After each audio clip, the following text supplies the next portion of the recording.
big, fat, and powerful.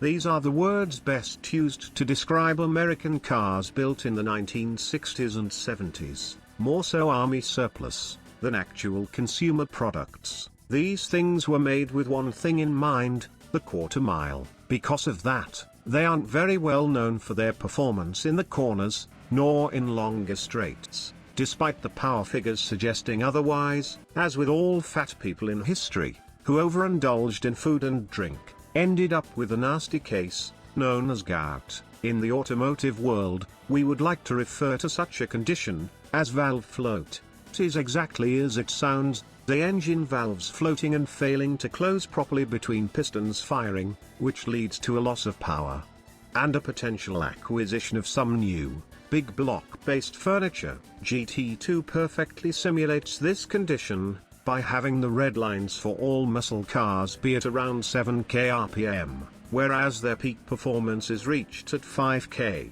For this reason, using the automatic transmission option for driving these cars is simply not an option. Oh, and before we go further, let me fix something real quick.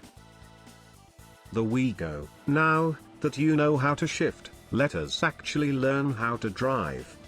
The suspension on these cars is extremely soft and tall. You might feel it being a detriment at first, and would go straight for the racing suspension. But that just ruins the feel and handling of the car. So, in order for you to not hit the wall and make that corner, you want to brake, let go of the throttle and coast toward the apex. Once you are past the apex, don't get too trigger happy, as you will end up in the wall.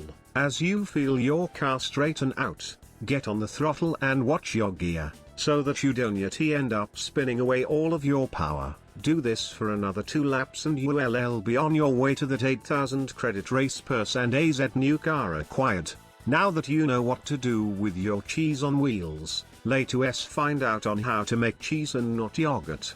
Despite me being a fan of making a car handle well, I will be omitting any and all suspension upgrades for this guide, as the suspension on these cars is already perfect and does not need any combi interference. For gearing, you'll get all of the drivetrain upgrades, and extend the gear ratio to about a 9 or 11, depending on if you're re-rolling on stock power and the track you're re-headed to. If you grabbed a LSD, putting it on the 20th of May 2010, for initial, acceleration and deceleration in that order. And of course, tires, super softs, if you want all of the grip, but I'd suggest using sport tires, as it will make the cars not lose their cheesy feel. Now, to see how well these cars perform, we will have to hand them over to Outtame Racing driver.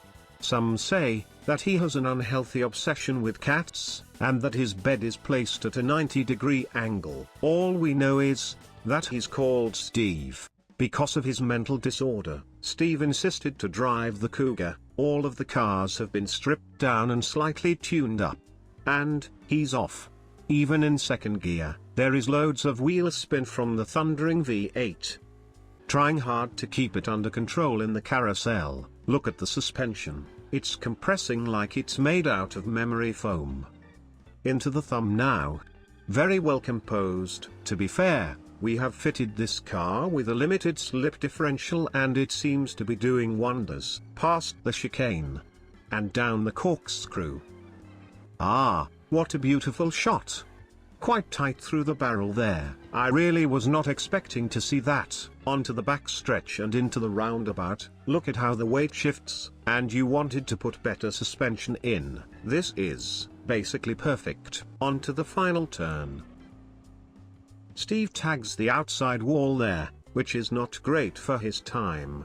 And across the line, Steve managed a whopping 1:35.073, a blistering time from a very unexpected machine, but how well does it stack up against its contemporaries? Well, here you go.